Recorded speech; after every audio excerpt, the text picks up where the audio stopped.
지난 1분기와 2분기의 역성장을 딛고 3분기 GDP 성장률이 반등에 성공했습니다. 대주주 요건 강화에 대한 반발로 시작된 홍남기 경제부총리 해임 청원이 20만 명을 돌파했습니다. 서울에서 아파트 전세를 매매로 바꾸려면 5억 원 이상의 추가금이 필요한 것으로 나타납니다. 정부가 부동산 공시가격 현실화율을 시세 90%까지 올리겠다는 방안을 추진합니다. 센 경제라이브 시작합니다.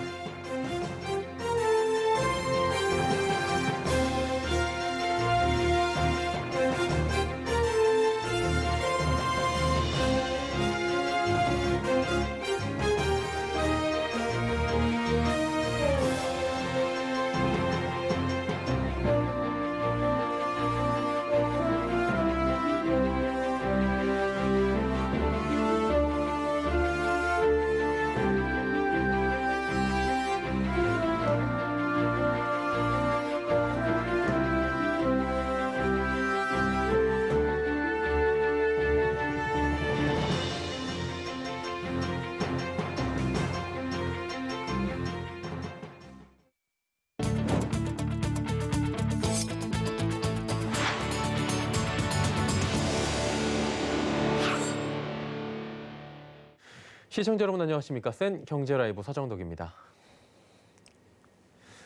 3분기의 국내 총생산 GDP 성장률이 1.9%로 집계됐습니다. 지난 1분기와 2분기의 역성장을 기록한 것을 딛고 반등에 성공한 모습인데요. 홍남기 경제부총리는 코로나19 재확산이 없었다면 2%대의 성장률도 가능했을 것이라며 지난 분기에 대한 아쉬움과 남은 하반기 경제 회복 기대감을 동시에 전했습니다. 이소연 기자입니다. 코로나19 재확산 여파를 딛고 3분기 GDP 성장률이 플러스 전환에 성공했습니다. 오늘 한국은행은 올해 3분기 실질 GDP 성장률 속보치가 1.9%라고 발표했습니다. 지난 1분기와 2분기 기록한 역성장 끝에 반등한 모습입니다. 3분기 성장률 반등 배경에는 수출 증가가 있는 것으로 풀이됩니다. 한국은행에 따르면 올 3분기 자동차와 반도체를 중심으로 한 수출이 직전 분기 대비 15.6% 증가했기 때문입니다. 수입 역시 원유와 화학 제품 등을 위주로 4.9% 증가했고 설비 투자도 기계류, 운송장비 등을 중심으로 6.7% 늘었습니다.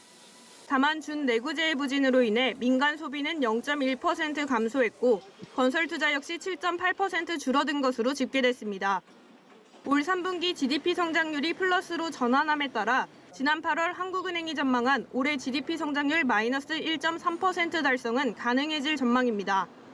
한편 이날 발표된 3분기 성장률을 두고 홍남기 경제부총리 겸 기획재정부 장관은 수출을 중심으로 성장세가 상당폭 반등하며 경제 정상화를 위한 회복 궤도에 진입했다고 평가했습니다.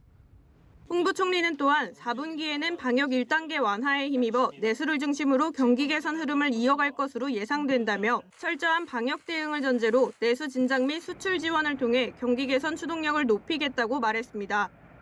서울경제TV 이소연입니다. 코로나19 사태로 인해 비정규직 근로자가 전년 대비 5만 5천 명 감소한 것으로 집계됐습니다. 통계청 발표에 따르면 올 8월 기준 임금 근로자 중 비정규직이 차지하는 비율은 36.3%로 집계됐습니다. 정부의 공공일자리 관련 비정규직은 증가한 반면 숙박과 음식점, 제조업 등에서 14만 명 감소한 것으로 집계돼 비정규직 감소에 코로나19가 영향을 미친 것으로 분석됐습니다. 한편 전체 임금 근로자 수는 전년 대비 11만 3천 명 줄어든 2,044만 6천 명으로 집계됐습니다. 홍남기 경제부총리 겸 기획재정부 장관의 해임을 요구하는 청와대 국민청원 참여 인원이 20만 명을 돌파했습니다. 대주주 요건 강화에 반발해 지난 5일 올라온 이 청원에 다수의 개인 투자자들이 동참하고 있는 모양새입니다. 청원인은 대주주 기준이 강화되면 개미 투자자들이 매도에 나서고 자금이 부동산 시장으로 유입되는 악영향이 있을 것이라며 홍 부총리 해임을 청원했습니다. 20만 명 이상의 동의를 얻은 청원에 대해 청와대가 공식 답변을 하고 있다는 점에서 해당 청원에 대해서도 정부의 입장 발표가 곧 있을 전망입니다. 미국 국제무역위원회 ITC가 LG화학과 SK이노베이션 간의 영업비밀 침해 소송 최종 판결을 또다시 연기했습니다. 지난해 4월에 이어 벌써 두 번째 연기인데요. ITC의 고심이 반영된 것으로 보입니다. 정세미 기자입니다. ITC는 한국 시간으로 오늘 오전 4시 위원회 투표를 통해 LG화학과 SK이노베이션의 전기차 배터리 영업비밀 침해 소송 최종 결정을 재연기했다고 밝혔습니다. 이에 따라 최종 결론은 6주 미뤄진 오는 12월 10일에 나올 예정입니다. ITC는 두 차례 연기에 대해 그 배경이나 이유는 밝히지 않았습니다. 업계에서는 신종 코로나 바이러스 감염증 확산이 영향을 미친 것으로 분석했습니다. 또한 ITC의 고심이 반영된 것이라는 관측도 있습니다. SK이노베이션이 패배할 경우 조지아주의 공장과 공급처인 미국 자동차 회사의 공장 가동이 중단될 수 있습니다. 때문에 대선을 앞둔 도널드 트럼프 대통령이 이에 대해 거부권을 행사할 가능성도 나옵니다. 예상을 깨고 ITC의 재연기 결정이 나오자 SK이노베이션과 LG화학은 이날 오전 서둘러 공식 입장을 냈습니다. SK이노베이션은 양사가 현명하게 판단해 분쟁을 종료하고 사업에 매진할 수 있길 바란다고 말했습니다. LG화학은 경쟁사가 진정성을 가지고 문제 해결에 나선다면 대화의 문은 열려 있다는 일관된 원칙이라고 밝혔습니다. ITC의 유례없는 재연기로 오는 12월 열릴 최종 판결에 배터리 업계에 이목이 집중되고 있습니다. 서울경제TV 정샘입니다. 서울 아파트 전세 거주자가 매매로 갈아타려면 평균 5억 원 이상의 추가 자금이 필요한 것으로 조사됐습니다. 오늘 부동산 114 시세조사 결과에 따르면 서울 아파트 가구당 전세값과 매매값의 차이는 올해 5억 1,757만 원으로 나타났습니다. 2000년대 초반 이후 격차가 점점 벌어지고 있는 것으로 부동산 114는 최근 20년 사이 가격 차이가 5배가량 커졌다고 설명했습니다. 지역별로 살펴보면 서울이 가장 격차가 컸고 세종, 경기, 부산, 제주 등이 그 뒤를 이었습니다. 정부가 공시가격 현실화율에 대한 구체적인 로드맵을 제시할 것으로 알려진 가운데 시세 90%까지 올릴 것으로 관측되고 있습니다. 현재 50에서 70% 수준에서 많게는 40% 이상 상승되는 건데요. 시가 수준을 정확하게 반영하는 것이라는 평가가 나오는 반면 일부에선 서민들의 세금 부담이 커질 것이라는 우려도 함께 나옵니다.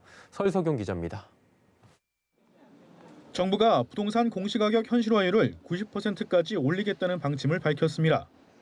현재 50에서 70% 수준에서 시세에 가까운 90%까지 단계적으로 상승 적용하겠다는 겁니다. 부동산 공시가격은 보유세와 종합부동산세 등을 산정하는 기준이 되기 때문에 유형과 지역, 금액에 따라 기준이 달라 그동안 형평성 논란이 이어졌습니다. 이에 정부가 토지와 주택시장 전반에 공시가격 현실화를 확대 적용한다고 밝혀 이 논란은 다소 해소될 것으로 기대되고 있습니다. 하지만 서민과 중산층의 걱정은 더 커졌습니다.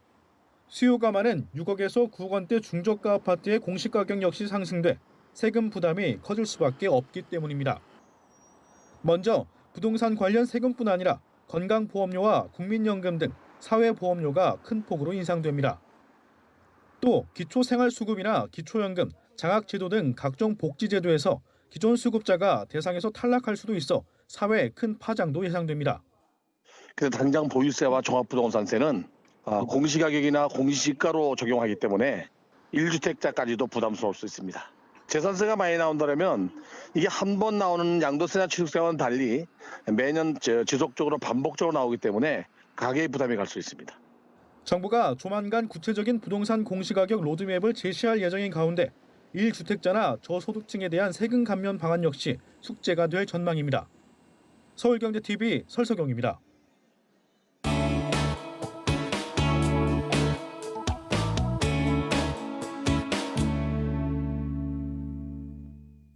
네, 국토연구원이 오늘 공시가격 현실화율 공청회를 열었습니다. 조금 전 설석용 기자의 레포트에서도 잠깐 보셨는데 결국엔 공시가격 현실화율을 오는 2030년도까지 시세 90% 수준까지 끌어올린다는 방침인 겁니다.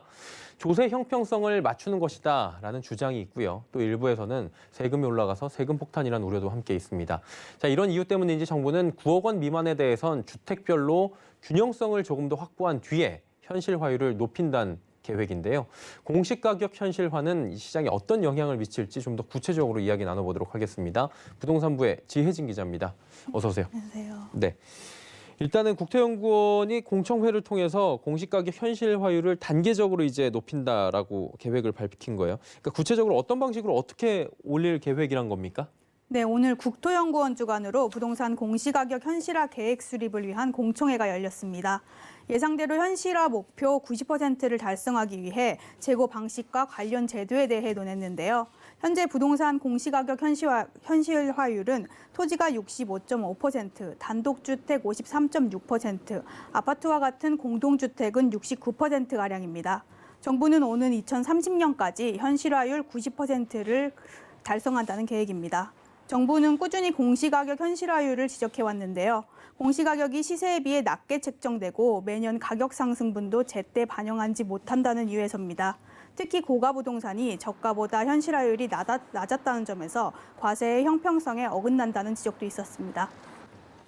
자, 그렇다면 이제 현실화율 80, 90, 100% 총 3가지 안을 제시했다고 하는데 로드맵 어떤 게 있었습니까? 구체적으로? 네, 일단 9억 원을 기준으로 현실화율 속도에 차이를 둘 것으로 보입니다.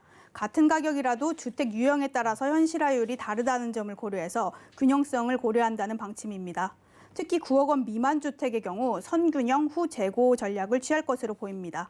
9억 원 미만의 공동주택은 개별 주택마다 현실화율에 편차가 존재하므로 먼저 이 편차를 조정한 뒤 현실화율을 높일 것으로 보입니다. 국토연구원이 제시한 안은 총 3가지인데요. 현실화율 80%, 90%, 100% 등 3가지로 나뉩니다. 먼저 1안은 현실화율 80%를 5년 안에 달성하는 겁니다. 1안에 따르면 9억 원 미만은 3년 동안 집단 내 존재하는 현실화율 불균형을 조정하는 기간을 먼저 갖습니다.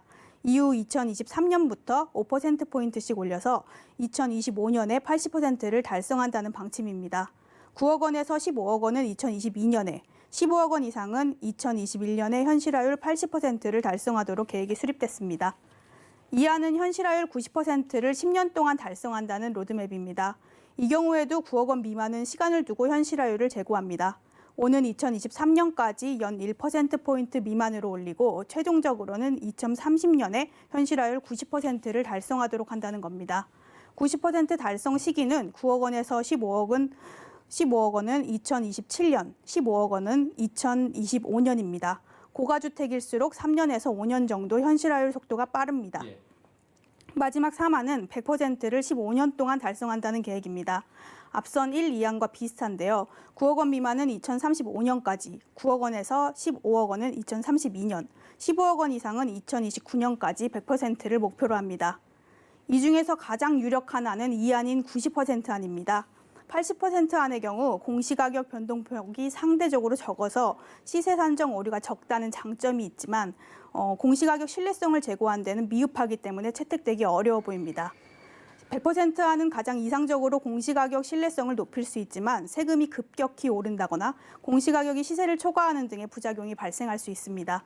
따라서 이 80%와 100% 안을 적절히 조율한 90% 안을 채택할 것으로 보입니다. 국토부는 이달 말이나 다음 달 초 구체적인 계획안을 발표합니다. 사실 조세 형평성이라는 측면에서 지속적으로 이야기가 나왔던 부분이고요. 긍정적일 것 같다라는 얘기들 많이 나옵니다. 그런데 이제 또 어느 정책이나 반대가 있기 마련인데 공시가격 현실화로 예상되는 부작용들이 나오더라고요. 어떤 것들이 있나요? 네, 로드맵에는 9억 원 미만 주택의 경우 3년간 공시가격을 1%포인트 미만으로 높이겠다는 등 균형성 강화에 초점을 맞춘다는 내용이 담겨 있는데요. 그럼에도 고가주택보다 중저가주택의 현실화율이 더 낮은 현실을 감안하면 재산세나 종부세 등의 부담은 커질 것으로 보입니다. 6억 원에서 9억 원 공동주택의 현실화율은 현재 67.7% 정도 수준인데요.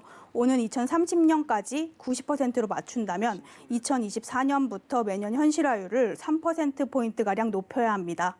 3억 원에서 6억 원 주택의 현실화율도 최근 3년간 52% 정도 수준인데요.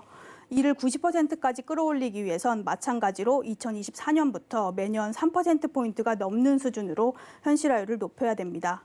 상대적으로 현실화율이 높은 고가주택보다 현실화율 상향폭이 더 높아질 수밖에 없는 구조입니다.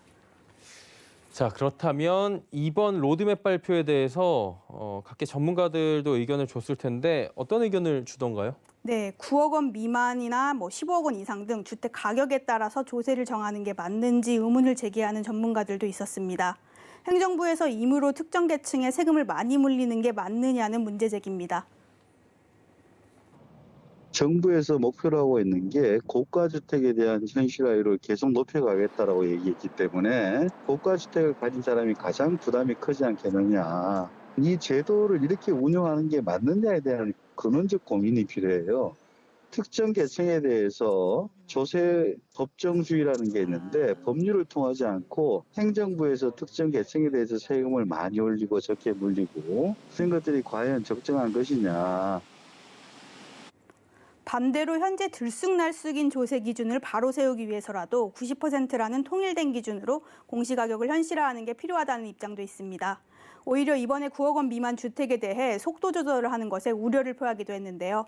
너무 조심스러우면 공시가격 현실화율 목표를 달성하기 어렵다는 지적입니다.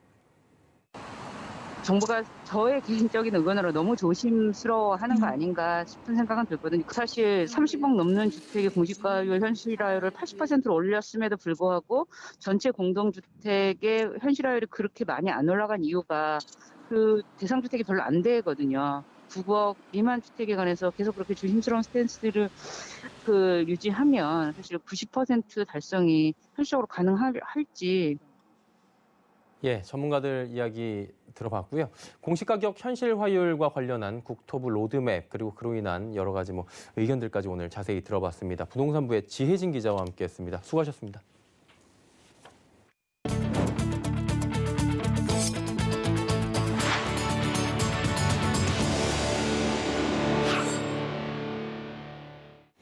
제5회 금융의 날 기념식이 오늘 63 컨벤션 그랜드 볼룸홀에서 개최됐습니다. 사회적 거리두기로 규모를 축소한 이날 기념식에는 저축과 투자, 혁신금융, 포용금융 이 세 가지 부분에서 총 194명에게 금융발전 유공포상이 수여됐습니다. 기간산업안정기금 인프라 구축 총괄을 맡은 김복규 한국산업은행 집행부행장이 철탑산업훈장을, 소상공인, 자영업자를 위한 특례 보증 상품을 도입한 이동훈 신용보증재단 중앙회 부장이 국민훈장 성류장을 수상했습니다. 은성수 금융위원장은 축사를 통해 기업과 서민들이 코로나19를 무사히 극복할 수 있도록 하기 위한 금융의 역할이 그 어느 때보다 중요한 때라며 금융이 적재적소에 자금을 공급하는 일을 넘어 혁신을 통한 금융소비자 편의 증대, 또 금융소비자 보호 등에 더욱 집중해야 한다고 말했습니다. 금융의 날은 금융에 대한 국민의 관심을 제고하고 금융 부분 종사자들을 격려하기 위한 법정 기념일로 2016년 저축의 날이 금융의 날로 확대 개편됐습니다.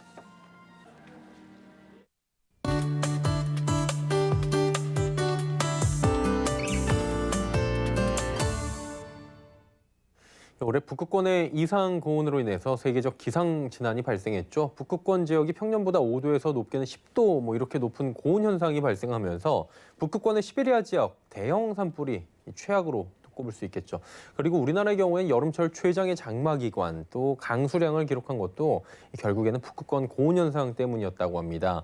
북극권의 이상 고온 현상 당연히 북극해의 빙하를 녹이겠죠. 그런데 기후변화로 인해 빠르게 빙하가 녹으면서 북극해의 경제적 가치는 높아지고 있다고 합니다. 자, 오늘은 북극해의 가치에 대해서 그래서 좀 알아보도록 할 텐데요. 반기성 K웨더센터장과 함께하도록 하겠습니다. 어서 오세요. 네, 안녕하세요. 지난번에도 살짝 깊진 않고 살짝 다뤘던 것 같은데 오늘은 조금 구체적으로 다루겠네요. 북극권의 이상 고온으로 빙하 많이 녹았다는 얘기 들려요. 어떻습니까? 네, 그렇습니다. 정말 굉장히 심각하다고 저는 보는데 앞으로 한 15년 정도 후에는 북극의 빙하가 다 녹아버립니다. 이게 이제 영국의 남극자연환경연구소가 2020년 8월 과학저널 네이처 기후변화에 게재한 논문 내용인데요. 연구팀은 영국기상청 헤들리 센터의 기후 모델로서 마지막 간빙기의 북극해 얼음 상태에 비교해 보니까 강한 봄볕이 해빙 위에 융해 연못을 많이 만들어서 해빙을 녹이는데 중요한 작용을 하는 것을 밝혀내었는데요. 영국의 기상청 헤들리 센터 모델은 해빙 또 융해 연못 등까지 고려하면서 기후변화를 예측할 수 있는 아주 최첨단 모델입니다. 이런 정말 장기 예측도 심각하지만 정말 엄청난 것은 올여름에 굉장히 중요한 것은 고온 현상으로 해서 많은 얼음이 녹았다는 겁니다. 그렇죠. 10월 중순 현재 북극권 얼음이 남아있는 양은 한 500만 제곱킬로미터 정도 돼요. 그러니까 너무 많이 녹아서 굉장히 작년에 심각하다 그랬거든요. 그런데 작년보다 오히려 10% 이상 더 녹았습니다. 이런 현상 역사상 처음 일어나는 현상으로 정말 지구에 무서운 일이 일어나겠고 앞으로 더 많은 무서운 일이 생기겠구나 하는 생각이 듭니다. 무섭네요. 얘기만 들어도. 근데 북극 빙하가 녹으면 아이러니하게도 경제적 가치 높아진다라고 하는데 이건 무슨 얘기입니까? 일단 가장 중요한 거는 이제 북극해 아래 묻혀 있는 자연자원이 이제 가장 큰데 오늘은 이제 그건 얘기 안 할 겁니다. 예. 다음번에 말씀드리고 네네. 오늘은 이제 북극 빙하가 녹으면서 생기는 북극 항로의 경제적 가치에 대해서 말씀드리겠습니다. 예. 현재 같은 경우는 여름철에만 일부 북극권 지역으로 항해가 가능하죠. 근데 현재 예상처럼 2035년경에 북극권 빙하가 다 녹는다고 한다면 세계 물리혁명이 가능하다고 봅니다. 북극 항로가 개설된다면 아시아에서 유럽까지 운항 거리가 수에즈 운하를 경유하는 것보다 약 40% 정도 짧아져요.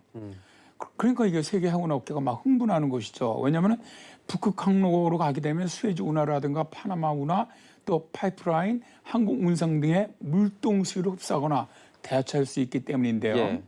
이래 운송 용량과 운송 원가 등을 기준으로 했을 때 중국의 횡단 철도라든가 또 시베리아 철도 등 철로를 통한 육상 운송과도 경쟁이 가능할 정도로 물류 비용이 아주 대폭 절감되는 아주 황금 노선이 되는 것이죠. 결국에는 이렇게 되면 또 그 항로를 잡기 위한 주도권 잡기 위한 경쟁은 굉장히 치열해질 것 같아요. 그래서 이제 이 선진국들과는 북극 전쟁이 벌어진다 뭐 이런 얘기가 있거든요. 예. 근데 저는 틀린 말은 아니라고 봅니다. 경제적 가치가 이제 너무도 큰 북극 항로를 누가 주도권을 지니냐에 따라서 장래 세계 경제 주도권이 넘어갈 가능성이 높기 때문이죠. 예. 그러다 보니까 제3차 세계대전은 핵전쟁이 아니라 북극의 영해 다툼에서 시작된다는 예측도 여기서 나왔습니다. 현재 이 북극의 해로를 갖다 확보하려는 각국의 치열한 쟁탈전이 벌어지기 시작했는데요. 이미 북극에 우리나라 영토야 하고 국기를 꽂은 러시아도 있고요. 북극의 자원에 대한 주도권을 선언한 노르웨이도 있고요. 또 자국의 소유권을 주장하고 있는 캐나다, 덴마크, 또 여기에 미국은 캐나다와 공동전선을 펴면서 주도권을 잡기 위해서 아주 노력을 하고 있습니다. 그런데 굉장히 특이한 게 뭐냐면요. 예. 전 세계 에너지 영토를 가장 많이 확보한 중국도 북극에다가 엄청난 지금 투자를 하고 있다는 겁니다. 그러니까 보면 러시아 지금 북극에 접해 있고요. 캐나다 접해 있고 노르웨이 접해 있고 덴마크 그렇고 미국도 알래스카 있고. 그러니까 영토 갖고 있으니까 땅 갖고 있으니까 당연한데 중국은 여기 사실 왜 끼나라고 궁금하신 분들도 계실 것 같은데요. 그렇죠. 그러니까 이게 조금 이상하긴 하잖아요. 예. 근데 올해 9월에 이제 홍콩대 그 미아 베넷 교수팀이 이끄는 연구팀이요. 해양 네. 관련 저널인 해양 정책에서 북극을 관통하는 항로에 관한 가치를 발표를 했습니다. 중국 연구팀 우리가 아는 한 중국은 세계의 북극 항로의 모두에 대해서 공식적으로 탐험대를 보유하고 있는 유일한 나라다. 예. 그리고 자신들을 갖다 북극권 근접 국가다라고 지칭을 하면서 적극적으로 북극 진출을 꾀하고 있는 것이죠. 중국 같은 경우는 지금 2018년부터 시진핑 국가주석의 1대1로 구상과 연계해서 북극권의 해상 교통로를 북극의 실크로드로 개척하겠다는 전략을 지금 추진하고 있습니다. 예. 이에 대해서 이제 미국은 북극권 근접 국가라는 게 어디 있느냐. 그러면서 북극의 진출 의도를 아주 차단하려고 지금 하고 있죠. 마이크 폼페이오 미국 국무장관이 2019년 5월 핀란드에서 열린 제17차 북극 이사회 강요회의 연설에서 중국과 러시아의 북극권에서의 공격적인 행동을 견제하겠다 이런 의지를 밝히기도 했는데요. 참고로 북극에 관한 중요한 결정을 하는 북극 이사회 국가들은요. 말씀하신 것처럼 미국, 러시아, 캐나다, 핀란드, 노르웨이, 덴마크, 아이슬란드, 스웨덴. 그러니까 다 북극권 쪽에 땅을 갖고 있는 나라들이죠. 8개 나라입니다. 그리고 중국, 인도, 한국, 싱가포르, 이탈리아, 일본 등은 업자와 국가로 현재는 참여하고 있습니다. 예. 근데 이제 한 가지요. 북극권 항로가 개통된다면 우리나라 부산은 아시아 허브 기지로 아주 매우 유망해집니다. 따라서 이에 대한 좀 장기적인 대책 좀 있어야 할 것으로 봅니다. 북극이 아시아의 허브가 된다면 정말 새로운 또 도약을 할 수 있는 국가적으로도 그런 기회가 될 것 같아요. 어쨌거나 이게 다 배가 지나다니려면 이쪽에 안타깝지만 얼음은 녹아야 되는 거잖아요. 그 부분은 차치하고 오늘 얘기하고 있는 거니까요. 어느 정도 시점이면은 개통이 예상되기에 각국이 이렇게 치열합니까? 지금 물밑 작전이? 일단 지금까지 북극 횡단 여름철에는 빙하가 녹아요. 요새는 지구온난화를 해서 잠깐 그 여름철 한 달 동안 뭐 전 지역이 녹는 건 아닌데 이제 배가 그래도 다닐 수 있을 정도로 녹습니다. 아주 잠깐 동안 세빙선을 이용해야만 가능한 정도인데 하지만 지금 기후변화로 굉장히 빠른 속도로 빙하가 녹아내리고 있지 네. 않습니까?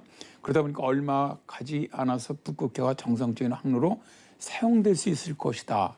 앞에 처음에 우리 예상했던 거 15년 후 예. 2035년이면 가능하다. 네네. 이런 전망도 있었는데 자 기온 상승에 따른 북극 해빙 면적의 감소 속도가 지금 굉장히 가파릅니다. 특히 1980년부터 2007년까지 여름철 북극의 해빙은 거의 40%가 줄어들었고요. 해빙의 두께 역시 아주 매우 얇아진 상태입니다. 예. 따라서 북극 바다를 가로지르는 선박 여행도 지금부터 5년에서 10년 안에 가능해질 것으로 예측하는 기후학자들도 있습니다. 즉 현재의 기후변화로 본다면 이산화탄소 배출이 아주 극적으로 줄어든다고 가정한다고 하더라도 일정 기간 동안의 지구온난화는 결코 멈출 수 없다고 보는 것이죠. 예. 자, 오늘은 북극해의 가치에 대해서 이야기 나눠봤고요. K웨더의 반기성 센터장과 함께했습니다. 고맙습니다. 네, 감사합니다.